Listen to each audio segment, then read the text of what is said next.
Oke, Assalamualaikum warahmatullahi wabarakatuh. Selamat datang Ibu pembahas, pembahas satu Ibu Dwi Oktalia dan pembahas dua Ibu Sarah.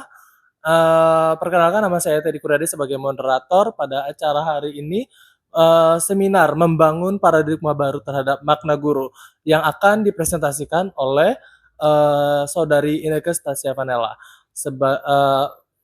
Untuk memulai acara ini, marilah kita mengucapkan basmalah. Baiklah. Tanpa berpanjang kata lagi, kepada Ibu Inneke Stasia Vanella, waktu dan tempat dipersilakan. Baiklah, terima kasih kepada Saudara Teddy Kurniadi sebagai moderator hari ini.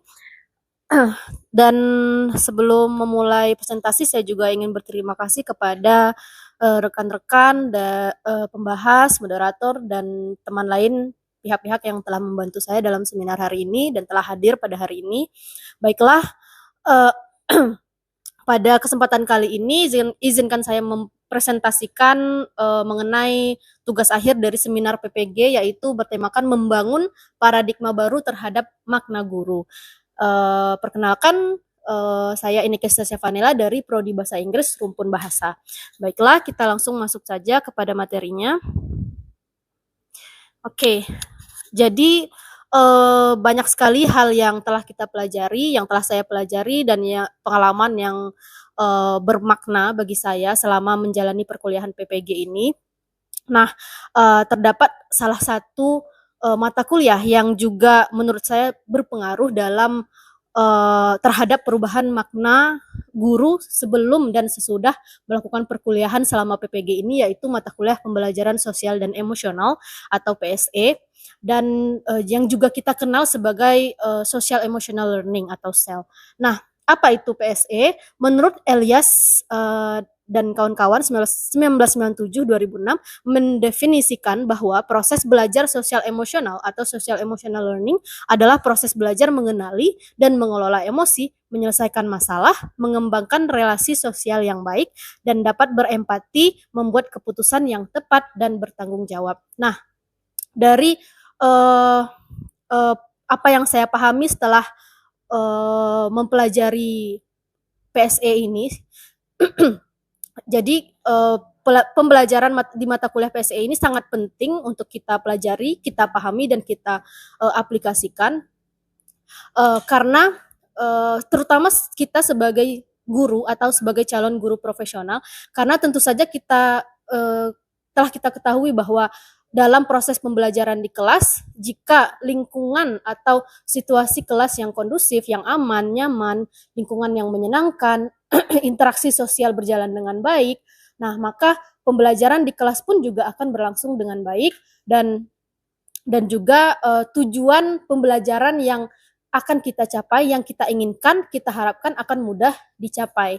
Nah, jadi dari kita menerapkan pembelajaran sosial emosional ini, kita mampu mengenali emosi diri sendiri ataupun emosi dari peserta didik, dan mengajarkan juga kepada peserta didik tentang pengelolaan emosi, tentang bagaimana berinteraksi sosial dengan baik dan positif. Nah, itu kita bisa menciptakan lingkungan atau kondisi situasi kelas yang aman, nyaman, dan menyenangkan bagi peserta didik. Nah, dari pembelajaran atau perkuliahan PSE ini ada salah satu topik, yaitu topik 1, itu membahas tentang kompetensi sosial emosional berdasarkan kerangka kolaboratif for academic, social, dan emotional learning atau CASEL, itu kita singkat dengan CASEL. Nah, jadi di dalam CASEL ini sendiri ada beberapa komponen yang juga harus kita ketahui dan kita pelajari. Nah, di dalam komponen-komponen ini juga nantinya ada beberapa teknik yang bisa kita integrasikan di dalam kelas ataupun secara rutin di luar kelas di keseharian peserta didik. Nah, komponen-komponen itu yang pertama adalah self-awareness, kesadaran diri, self-management, manajemen diri, responsible decision making, pengambilan keputusan yang bertanggung jawab, social awareness, kesadaran sosial, dan relationship skill atau keterampilan sosial. Nah, mulai dari self awareness atau kesadaran diri ini adalah bagaimana kemampuan seseorang dalam mengenali emosi, mengenali dirinya sendiri, lalu mengidentifikasi emosi yang ia rasakan. Lalu self management itu tentang bagaimana seseorang mengelola emosi yang dirasakan tadi, mengelola dengan baik, dengan positif, dan juga mengidentifikasi pengelolaan emosi itu, pengelolaan stres atau tekanan ataupun emosi yang dirasakan. Lalu juga responsible decision making, masih berhubungan dengan yang dua komponen tadi.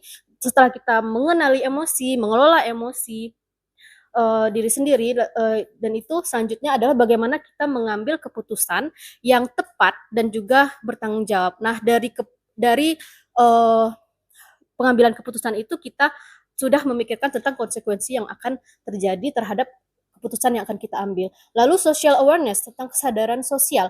Ini bagaimana kita menyadari, kita peka terhadap lingkungan sekitar kita. Kita bisa mengidentifikasi emosi atau lingkungan di sekitar kita. Lalu relationship skill, komponen yang terakhir yaitu keterampilan sosial, itu tentang bagaimana kita berinteraksi secara positif dan bagaimana kita berkolaborasi dengan orang lain, bagaimana kita bertanggung jawab terhadap kelompok dan lain sebagainya. Nah, selanjutnya kita masuk kepada desain, invensi, dan inovasi. Baiklah, sebelum menjelaskan tentang desain, invensi, dan inovasi ini, sebelumnya saya jelaskan dulu bahwa di dalam mengintegrasikan PSE, pembelajaran sosial emosional atau social emotional learning di kelas, itu terdapat saya dan beberapa mahasiswa, rekan-rekan yang lain juga mungkin menerapkan banyak teknik yang bisa kita terapkan, dan salah satu tekniknya yang telah diterapkan oleh beberapa mahasiswa itu adalah teknik refleksi. Nah, dari teknik refleksi itu kita di kelas itu mengajarkan siswa untuk bercerita tentang apa yang mereka rasakan. Mungkin ada juga beberapa mahasiswa yang menanyakan tentang pembelajaran hari itu, kesan dan pesan mereka tentang hari itu, apa hal yang sudah baik, hal yang belum baik, dan apa tindak lanjut. Nah, di situ peserta didik bisa bercerita dan merefleksikan apa yang mereka rasakan. Nah, dari pengintegrasian di kelas itulah di sini kami secara berkelompok mendapatkan ide untuk juga membuat sebuah inovasi yang bisa berdampak lebih besar, bukan hanya di kelas tetapi juga di luar kelas dan kepada peserta didik lain selain yang kita ajarkan, seperti itu. Nah, di sini kami ada inovasi yang namanya pojok literasi bahasa Inggris atau English Corner. Ini adalah pojok literasi yang dibuat oleh kami secara berkelompok, kelompok PPG Prodi Bahasa Inggris yang berada di Sekolah Mitra SMP Negeri 7 Kota Jambi. Nah, mengenai pojok literasi ini akan saya jelaskan lebih lanjut, yaitu tentang kegunaan atau manfaatnya, lalu latar belakang pembuatan, kendala dan solusi, dan yang terakhir rencana tindak lanjutnya.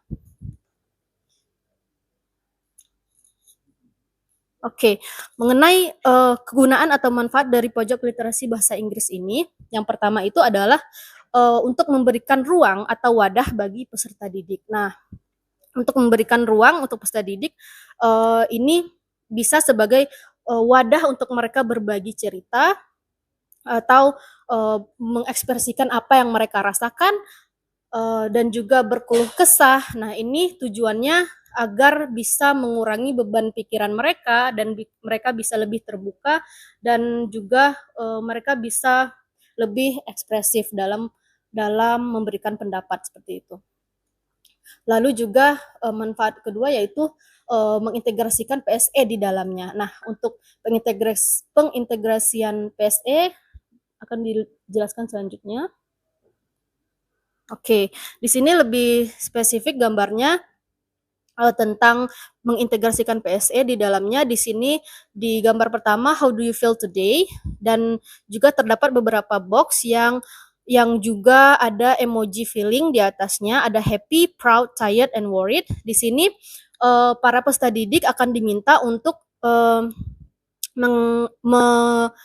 mengekspresikan apa yang mereka rasakan hari itu, apakah happy, proud, dan lain sebagainya, dan nanti mereka menjawab di kertas lembar dan akan memasukkan feeling mereka itu, cerita mereka ke dalam kotak sesuai dengan emoji yang mereka rasakan. Lalu juga gambar kedua adalah mailbox, ini juga sebagai teknik refleksi juga dari PSE, yaitu di mana peserta didik diminta untuk bercerita ataupun mereka ingin menceritakan apa saja yang mereka inginkan, mereka ingin berkeluh kesah, mereka ingin ataupun menyampaikan sesuatu kepada seseorang ataupun kepada guru, kepada peserta didik yang lain dan lain sebagainya, itu mereka bisa sampaikan di sini di mailbox ini. Oke, itu kegunaan dari English Corner ini. Oke, selanjutnya mengenai latar belakang pembuatan dari English Corner. Seperti yang telah dijelaskan tadi, yang pertama memberikan pengaruh kepada cakupan yang lebih luas. Nah, jadi kita mahasiswa sudah mengintegrasikan PSE di dalam kelas masing-masing dengan teknik refleksi. Nah, di situ kita memikirkan bagaimana refleksi ini bisa memberikan dampak yang lebih luas, bukan cuma di siswa di kelas, tapi juga di seluruh peserta didik yang ada di SMP Negeri 7 Kota Jambi. Nah, salah satu caranya adalah dengan memberikan wadah yang bisa dilihat oleh peserta didik di saat mereka ke sekolah, di tempat yang bisa mereka lihat dan di waktu yang kapan saja yang mereka inginkan, seperti itu.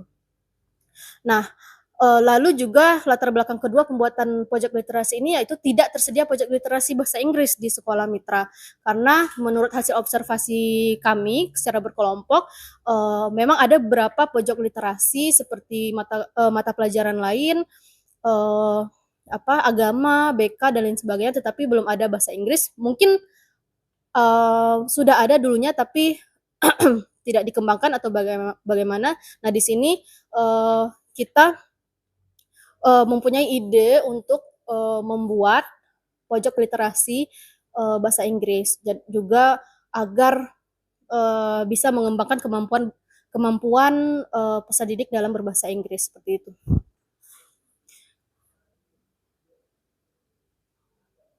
Oke, terkait kendala dan solusi dalam pembuatan pojok literasi bahasa Inggris ini, memang ada beberapa kendala dari pembuatan pojok literasi ini. Salah satunya yaitu seperti alat dan bahan atau fasilitas yang sederhana seperti itu, karena memang kita dari mahasiswa sendiri membuatnya dengan dana sendiri dan juga dalam waktu yang terbatas. Jadi kita mencari fasilitas atau alat-alat yang mampu kita gapai saja, seperti itu. Dan juga waktunya juga terbatas dalam pembuatan ini sekitar 1 minggu.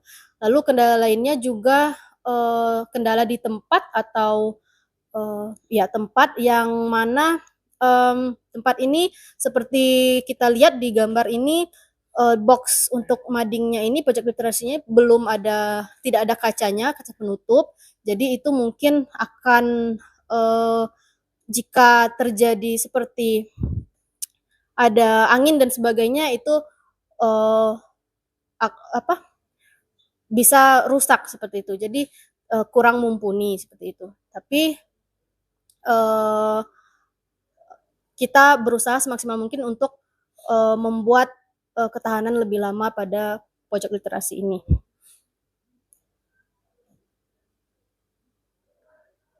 Oke, selanjutnya terkait dengan rencana tindak lanjut dalam pembuatan proyek literasi ini. Jadi rencana tindak lanjutnya adalah kami mahasiswa secara berkelompok telah mensosialisasikan terkait English Corner ini kepada guru-guru pengampu mata pelajaran bahasa Inggris untuk diteruskan diaplikasikan dengan baik, dan juga kami mensosialisasikan kepada peserta didik secara massal di lapangan. Di saat mereka berkumpul waktu itu, kami menjelaskan bagaimana cara dalam menerapkan English Corner ini dan bagaimana cara menjaganya, harus jangan dirusak, jangan dijaili seperti itu, dan dijaga baik-baik agar manfaat yang kita inginkan bisa tercapai, seperti itu. Oke, baiklah. Selanjutnya di sini saya akan menjelaskan tentang pandangan awal terhadap makna guru. Nah, jadi di awal sebelum mengikuti perkuliahan PPG ini, saya memiliki pandangan terhadap makna guru, yaitu guru itu tugasnya bukan hanya mengajar, akan tetapi juga mendidik. Nah, guru juga harus mampu memberikan inspirasi bagi peserta didik dan menjadi panutan yang baik. Jadi segeneral itu pandangan saya terhadap makna guru. Lalu setelah menjalani perkuliahan PPG ini dan mengalami beberapa pengalaman yang bermakna, banyak pengalaman yang bermakna, saya mengambil kesimpulan yang lebih spesifik dari dari makna guru sebelumnya, yaitu sebagai seorang guru itu memang benar kita mengajar dan mendidik, tapi kita itu harus mampu menjadi guru yang mengajar dengan profesional dan mendidik dengan profesional. Nah, itu banyak hal yang harus kita lakukan untuk menjadi guru atau pengajar dan pendidik yang profesional, yaitu mulai dari merancang rencana pembelajaran atau modul ajar yang sesuai dengan karakteristik peserta didik. Dari situ saja sudah banyak poin-poinnya, bagaimana merancang pembelajaran yang berdasarkan karakteristik peserta didik, bagaimana observasi dan lain sebagainya. Lalu mendidik dengan profesional juga, yaitu dengan menerapkan profil pelajar Pancasila kepada peserta didik. Begitulah kesimpulan dari saya. Saya rasa sekian dari presentasi saya mengenai paradigma makna guru. Saya kembalikan kepada moderator. Terima kasih kepada penyaji Ibu Investasi Panela.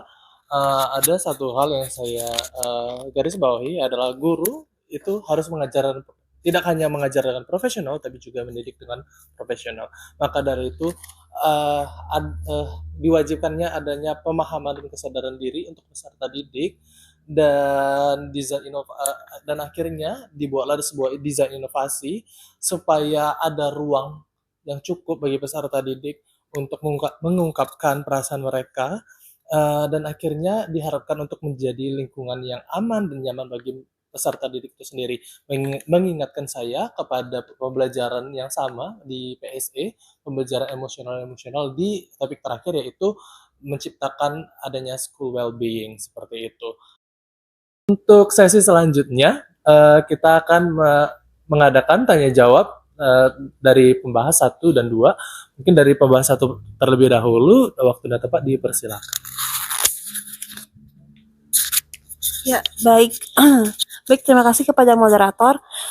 Baik, kepada penyaji, saya ingin bertanya, sebagai seorang guru kan, tadi Anda menyebutkan bahwa pandangan awal Anda sebagai makna guru sendiri adalah guru sebagai pendidik atau hanya mengajar dan juga mendidik, serta juga memberikan inspirasi bagi peserta didik, dan juga menjadi panutan yang baik. Nah, setelah Anda melaksanakan mungkin bisa kegiatan pembelajaran yang di kelas ataupun juga kegiatan desain inovasi yang Anda lakukan di sekolah seperti proyek literasi tersebut, apakah ada perubahan yang Anda rasakan terhadap pandangan Anda terhadap makna guru sendiri? Bagaimana menurut pendapat Anda?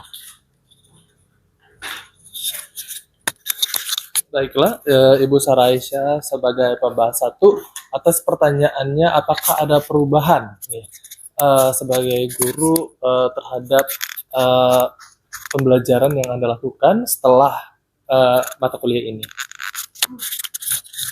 Oke, terima kasih moderator dan juga terima kasih pembahas atas pertanyaannya, yaitu mengenai perubahan tentang pandangan makna guru yang terjadi setelah melakukan perkuliahan tadi ya, PSE. Oke, jadi seperti yang udah dijelaskan tadi bahwa pandangan awal saya terhadap makna guru adalah guru tugasnya bukan hanya mengajar tapi juga mendidik, lalu memberikan inspirasi dan menjadi panutan yang baik bagi peserta didik. Namun setelah karena pembahasan saya PSE tadi, setelah mempelajari lebih dalam, lebih banyak tentang pembelajaran social emotional learning ini, saya juga menyadari bahwa jadi sebelum mengenal PSE ataupun sebelum mengikuti perkuliahan ini, saya hanya mengajar, mengikuti, ya saya dulu juga pernah mengajar ya sebelum PPG ini, jadi hanya mengikuti pembelajaran berdasarkan kurikulum atau silabus yang telah diberikan.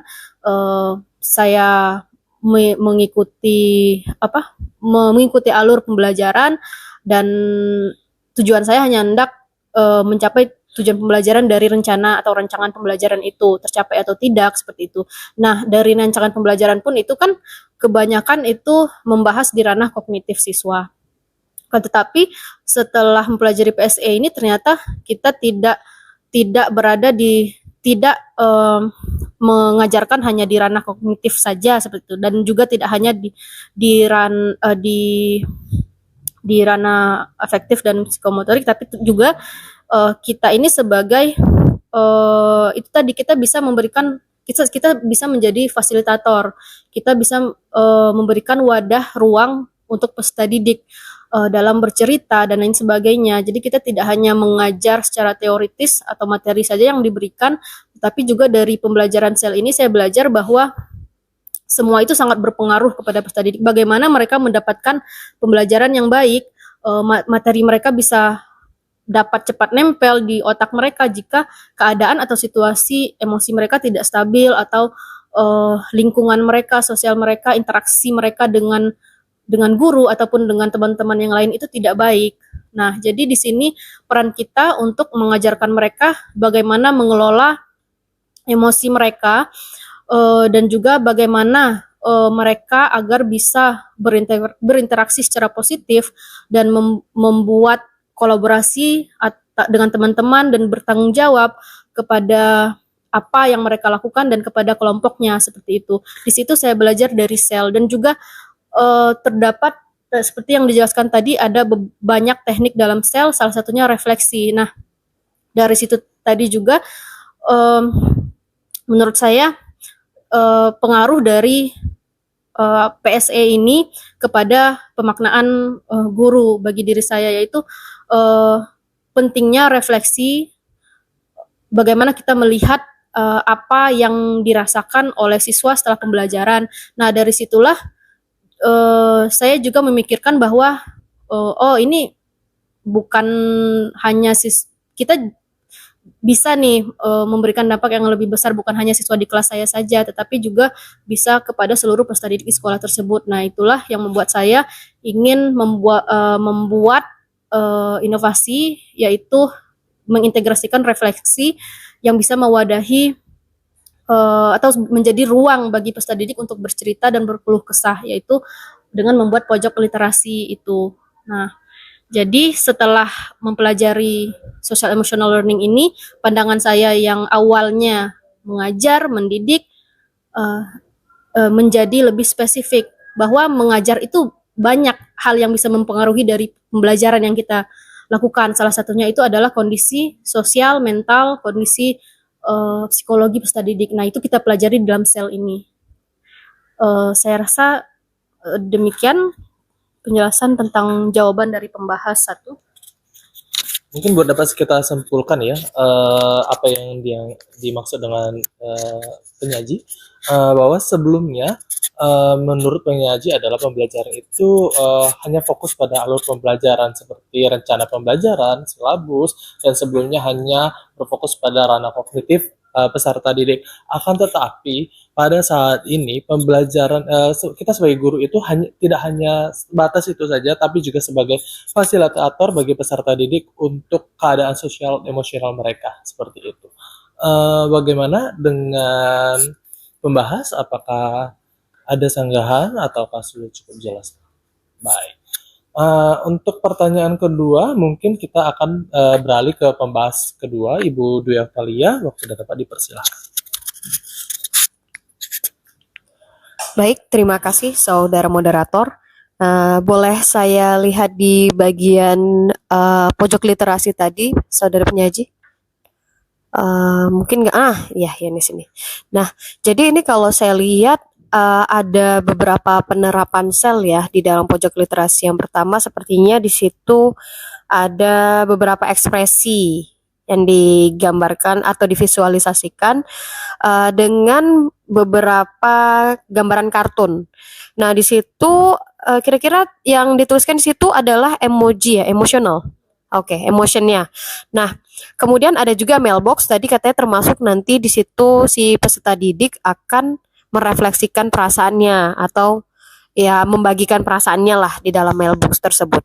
Nah, yang ingin saya tanyakan adalah bagaimana sebenarnya pelaksanaan dari pengisian untuk how do you feel yang di atas tadi dan juga di mailbox. Apakah dilaksanakan terintegrasi dalam proses pembelajaran atau memang hanya di pojok literasi ini?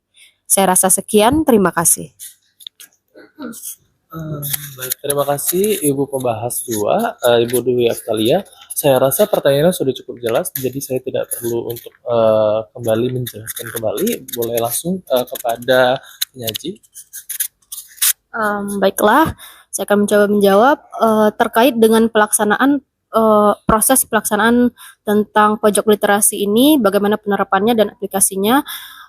Itu di sini memang terintegrasi dengan PSE, yaitu yang pertama itu emoji feeling atau emotion itu yang menanyakan tentang how do you feel today. Nah, di sini pelaksanaannya itu siswa seperti yang telah dijelaskan tadi, memang pojok literasi ini berada di tempat yang mungkin ada pada titik lalu lalang siswa seperti itu. Jadi di gerbang pintu masuk, jadi mereka bisa langsung melihat ini. Jadi di pagi hari mereka masuk itu ke sekolah, mereka datang ke sekolah, mereka bisa langsung terlihat seperti itu. Ataupun di saat mereka ke kantin. Nah, karena ini berada tepat di samping pintu kantin, banyak peserta didik yang hendak membeli makanan atau minuman, mereka bisa melihat pojok literasi ini. Jadi itu mungkin juga bisa menjadikan stimulasi mungkin ya bagi peserta didik. Oh, mereka melihat ini setiap saat. Mungkin mereka nanti setelah melihat ini mereka bisa berpikiran untuk mengisinya ataupun untuk bercerita. Di sini memang tidak secara langsung mereka isi, tapi mereka bisa mengingat hal ini. Mereka bisa mengingatnya. Nah, dari situlah mereka bisa kita sebagai guru atau pembuat ini bisa membebaskan kepada peserta didik kapanpun mereka mau mengisi atau mengekspresikan perasaan mereka, kapanpun mereka siap di waktu apapun, tapi tetap dengan cara yang baik, kita bebaskan seperti itu. Nah, kapanpun di situ juga di English Corner ini kita sudah sediakan ada note kecil di sini, note kecil dan juga pena, ada pen. Nah, di samping mailboxnya juga sudah tertulis bahwa kamu bisa menuliskan apa saja dan masukkan ke dalam mailbox ini. Itu inti dari ada ibarat tuh tata caranya lah seperti itu. Jadi mereka mengerti apa yang harus dilakukan. Nah, jadi untuk prosesnya seperti itu, kita bebaskan peserta didik apakah mau menuliskan di rumah ataupun langsung di tempat, langsung di pojok literasi ini, mereka bebas. Dan terkait, mohon maaf satu lagi yang pertanyaannya. Oh, pelaksanaannya ya. Nah, lalu bagaimana bisa meyakinkan juga kepada peserta didik itu, kami secara berkelompok itu, saya juga terutama di dalam kelas itu mencoba mensosialisasikan kepada peserta didik agar bisa berkontribusi gitu di dalam English Corner ini. Juga selain untuk mengekspresikan apa yang mereka rasakan, juga bisa untuk menambah atau mengimprove vocabulary mereka dalam bahasa Inggris, karena ini juga kan berkaitan dengan bahasa Inggris. Mungkin mereka bisa menulis surat dalam bahasa Inggris dan bercerita dalam bahasa Inggris seperti itu. Saya rasa sekian. Mungkin ada yang mau ditanggapi lagi? Baik, dari jawaban yang saya dapatkan ini memang walaupun namanya ini English Corner, tapi sepertinya tidak ditempatkan pada sudut yang tidak dijangkau sama siswa. Tadi sepertinya sudah disebutkan sama saudari Inneke Stefanella bahwa English Corner di sini diletakkan di dekat gerbang masuk, dan itu juga termasuk ada juga di dekat kantin. Jadi memang tempatnya ini memang sangat accessible untuk siswa, maka dari itu untuk pelaksanaannya sangat-sangat bisa dijangkau sama peserta didik seperti itu. Mungkin ada sanggahan lagi atau? Baik, terima kasih saudari penyaji dan moderator. Saya lebih ingin menyampaikan saran lebih tepatnya ya. Jadi kalau misalnya saya perhatikan dari penjabaran penyaji, hal yang saya khawatirkan adalah bahwa pembelajaran sel yang terintegrasi dalam proyek atau kegiatan yang ada di sekolah ini tidak bisa berlangsung secara berkesinambungan atau mungkin nanti peserta didik apabila tidak diberikan pemantik atau stimulasi mereka tidak ada keinginan untuk menuliskan. Jadi menurut saya sebagai saran mungkin untuk penulisan surat ataupun emoji itu bisa dilakukan dalam proses pembelajaran, misalnya di akhir pembelajaran, guru bisa meminta peserta didik untuk menuliskan dalam secari kertas yang kecil atau kertas yang sudah disediakan ini apa perasaan mereka ketika melakukan proses pembelajaran, kemudian bagaimana perasaan mereka selama mengikuti proses pembelajaran dan apa yang mereka rasakan setelah proses pembelajaran, itu bisa dituangkan dalam secari kertas atau kertas kecil yang kemudian mungkin mailbox ini bisa dibawa ke dalam kelas dan peserta didik secara bergantian bisa memasukkan langsung kertas tadi atau memo kecil tadi yang kemudian nanti mungkin bisa divalidasi lagi oleh gurunya yang ketika mengajar di saat jam tersebut. Jadi ibaratnya ketika si peserta didik ini sudah mencoba untuk mengekspresikan perasaannya, ada kesempatan validasi dari si guru. Mungkin untuk menjaga kerahasiaan atau identitas peserta didik mungkin bisa disuruh tidak perlu menuliskan nama, tapi apabila peserta didik ini menuliskan nama pun tidak masalah, sehingga nanti di kelas ada tahapnya validasi perasaan nih ibaratnya. Jadi apa yang dituliskan peserta didik itu secara tidak langsung bisa diarahkan oleh guru. Misalnya mereka merasa sedih atau mereka merasa marah. Nah, di situ guru bisa memiliki peran untuk ibaratnya memvalidasi perasaan peserta didik. Jadi, oh kamu merasa marah. Mungkin nanti guru bisa memberikan kata-kata yang membuat peserta didik itu merasa lebih nyaman. Sehingga untuk keberlanjutannya nanti peserta didik itu tidak akan segan untuk memasukkan memasukkan surat tadi di ruang yang sudah disediakan. Jadi ibaratnya dikasih pemantik dulu di dalam kelas, kemudian diberitahukan bahwa oh ini bisa dilajukan berkelanjutan loh di pojok literasi. Jadi itu yang termasuk saya tambahkan gitu. Terima kasih kepada pembahas atas sarannya. Apakah bisa diterima sarannya atau apakah ada tambahan? Ya, terima kasih atas saran dari pembahas ya. Mungkin tadi saya juga lupa menjawab atau menerangkan bahwa memang di dalam pembelajaran sosial emosional ini kan ada teknik yang terintegrasi dengan mata pelajaran dan ada juga teknik yang dilakukan secara rutin, RUTIN. Ada kepanjangannya saya lupa, maaf. Nah, jadi ini mungkin lebih ke rutinnya dan rutinnya di luar kelas.